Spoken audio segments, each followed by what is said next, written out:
Olá, queridos amigos, queridas amigas, que a graça e a paz de Jesus esteja com cada um dos amigos, que ele, Jesus, que é o sol da justiça, ele possa inundar seus corações, dando-lhes o devido entendimento, sabedoria, e que todos tenham um feliz dia. Vamos à lição? E hoje, domingo 25 de maio de 2025, a lição 9 de hoje, ela tem como título Socorro bem presente nas tribulações. E a lição de hoje está baseada no livro de Salmo, no capítulo 46, cujo autor deste salmo é os filhos de Corá, que eles eram de uma família de levita da casa de Coate, que diz lá em Êxodo 6, versículos 24. Eles eram auxiliares, dos sacerdotes no templo e controlavam também e organizavam as músicas, do templo. E esse salmista, ele quis passar a nós, na lição de hoje, que aqui nós vivemos, porém, nós não temos controle de muitas coisas que acontecem neste mundo, como a natureza, através dos terremotos, maremotos, vendavais, o clima. Nós não podemos controlar as pessoas más, e também nem as coisas ruins que acontecem com pessoas que nós amamos, como nossos filhos, por exemplo, doenças que ocorrem. E quando nós deparamos com tudo isto diante de nós, diante de terremotos, de doenças, nós passamos a ficar aflitos e temerosos. E os filhos de Corá, autores deste Salmo 46, eles dão a solução para nós. Ele diz lá: Deus, ele é o nosso refúgio e fortaleza, socorro presente nas tribulações, que está lá no Salmo 46, versículo 1.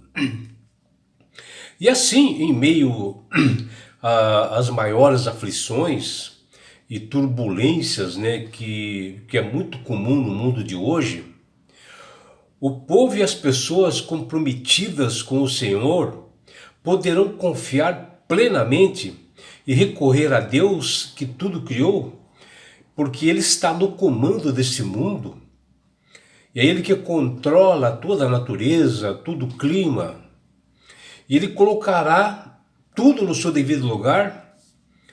E pensando nisto, nós não podemos assim esquecer das cenas que ocorrerão na segunda vinda de Cristo, onde Apocalipse 6,14 ele diz que e o céu recolheu-se como um pergaminho quando se enrola. Então todos os montes e as ilhas foram movidas do seu lugar, que está lá em Apocalipse 6,14. Essa profecia, ela traz esperança e nos dá paz para nós vivermos.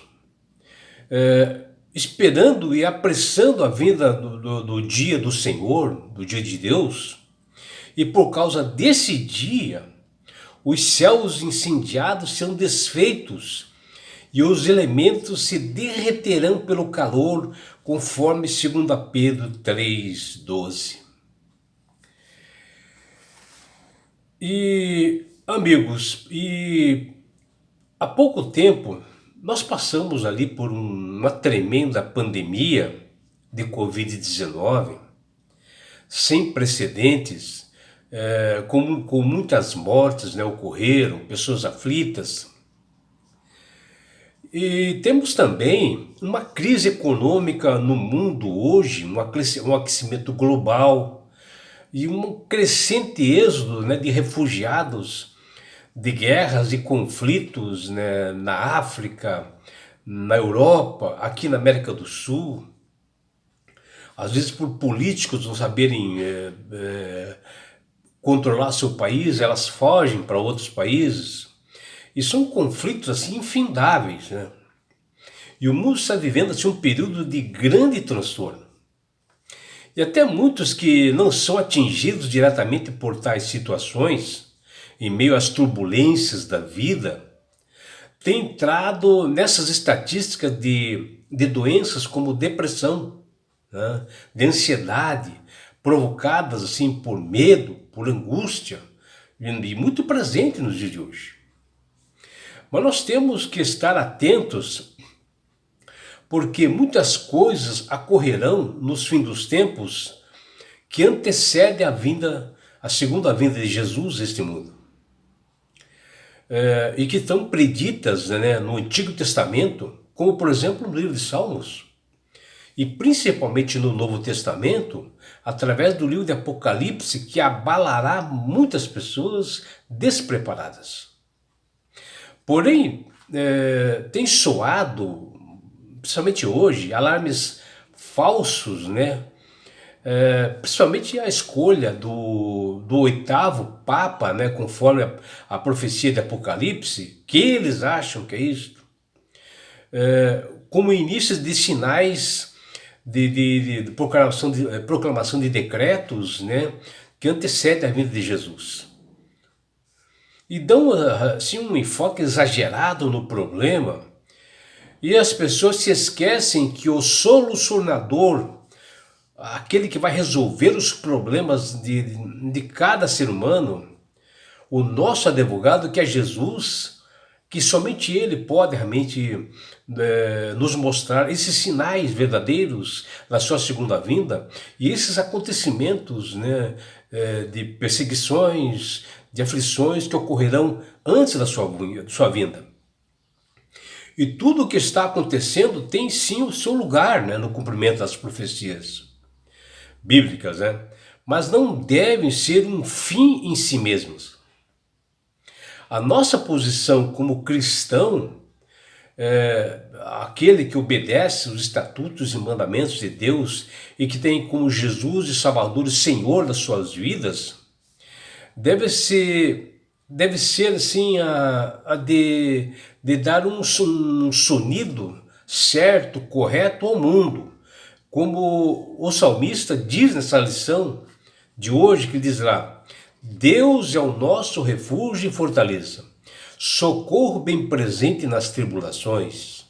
Portanto, não temeremos, ainda que a terra se transforme, que está lá no Salmo 46, versículos 1 até 2. E vejam, nesta época, o povo de Israel, quando ele mencionou isto, estava passando por momentos difíceis com aflições.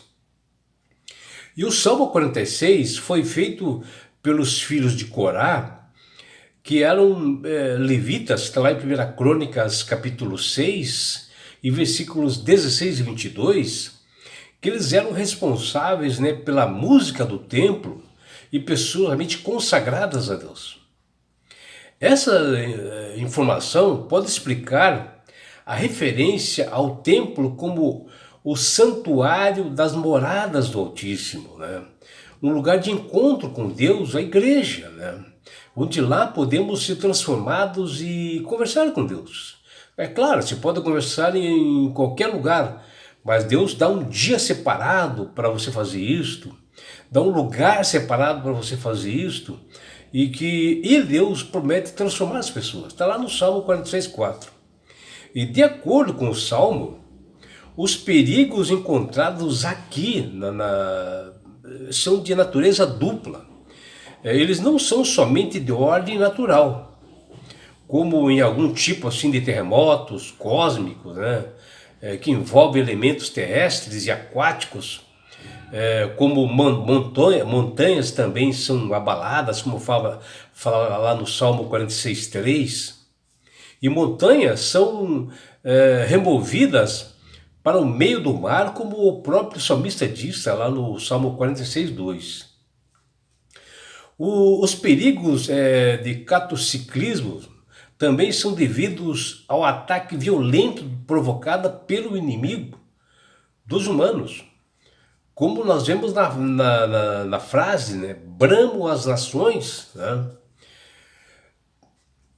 porque muitas nações, às vezes, são movidas, elas são insinuadas por Satanás para levar o caos ao mundo, por governantes, agentes de Satanás que fazem também isso. E a sua fúria catalisa um movimento paralelo que culmina no colapso de todos os reinos terrestres, que está lá no Salmo 46:6. E assim o povo de Deus será diretamente afetado por esta dupla de catástrofe, né? Identificado pelo salmista aqui com a calamidade apocalíptica.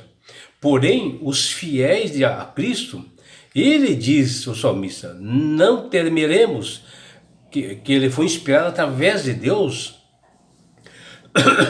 que o próprio Deus diz, não temas. E ele aqui volta a dizer que não temeremos. Está lá no Salmo 46:2. E nesse salmo, os filhos de Corá não mencionam coisas boas, né? Ele fez um contraste, né? Com as coisas melhores, como faz a carta de Paulo aos Hebreus, né? O salmista fez esse contraste de um mundo em ebulição, em rebelião, e as terríveis consequências proporcionadas pela desobediência, que trouxe com a promessa das coisas melhores que Deus planejou para a humanidade e que tem ocorrido no mundo hoje. E no início do Salmo 46, o autor menciona os cristãos assim no meio de uma grande tribulação e lutas, né? E no final, ele menciona que nós devemos ter esperança, seguir a ordem divina que diz lá, aquietem-se e saibam que eu sou Deus. E assim, descansar no Senhor é ter a certeza de que um dia tudo isto vai acabar bem e Deus será exaltado na terra, como diz lá nesse mesmo Salmo 46, no versículo 10. Deus diz assim, para todos nós, permaneçam tranquilos nos momentos de dificuldades, tenham esperança, tenham fé em mim, confie em mim. E foi atrás desse Salmo 46 que o grande reformador chamado Martinho Lutero, nos momentos mais difíceis da sua vida, como fiel cristão de consagrado de Deus, ele compôs esse hino Castelo Forte. Enquanto ele atravessava assim o vale da sombra e da morte, Lutero, um servo de Deus, um atalaia das Escrituras, ele marchava sob a forte convicção sobre os cuidados de Deus, porque ele confiava no seu Senhor, porque ele tinha intimidade com Deus. E apesar do grande assédio do maligno, Lutero avançava pelo poder que vinha do alto dos céus, que da fraqueza dele extraía força. E assim Deus de Jacó, que diz lá no Salmo 46:7, e o Deus de Lutero, é o mesmo Deus que nos diz hoje para nós, farei passar a terceira parte pelo fogo, e eu purificarei como se purifica a prata, e a provarei como se prova o ouro. Ela invocará o meu nome, e eu ouvirei e direi, é meu povo. E ele dirá, o Senhor é meu Deus, Zacarias 13:9, né? Viu que esperança maravilhosa, né? Que Deus realmente considera aqueles que aceitam seu Filho amado Jesus como Salvador e Senhor, pertencente à sua família, ao seu povo. E que ele, Deus, ele vai realmente deixar você passar, às vezes, pelo vale da sombra da morte, mas ele vai purificar você através disso e não deixará que você caia. E por isso que o Salmo 46 nos diz, portanto, não temeremos, ainda que a terra se transforme e os montes se abalem no seio dos mares. Está lá no Salmo 46:2.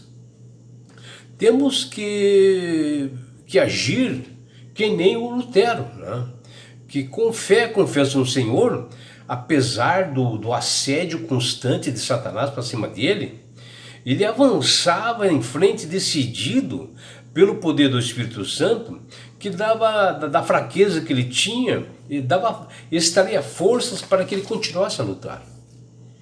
E é por isso, meu amigo, minha amiga, que Deus tem falado com todas as pessoas, através do Espírito Santo, para aceitarem a Jesus como Salvador e Senhor. Porque o próprio Jesus diz: eu sou o caminho, a verdade e a vida. Ninguém vai ao Pai senão por mim. Aqui Jesus dizendo que ele é o único mediador entre homens e Deus. Não existe qualquer outro. É claro que existem profecias dizendo que pessoas, do mal se passarão por sendo Cristo, tá? E que acham que eles podem agir na sua vida, ser um intermediador para salvar a sua vida. Mas você não cai no engano, você busca essas instruções nas Sagradas Escrituras, porque só Jesus é o mediador.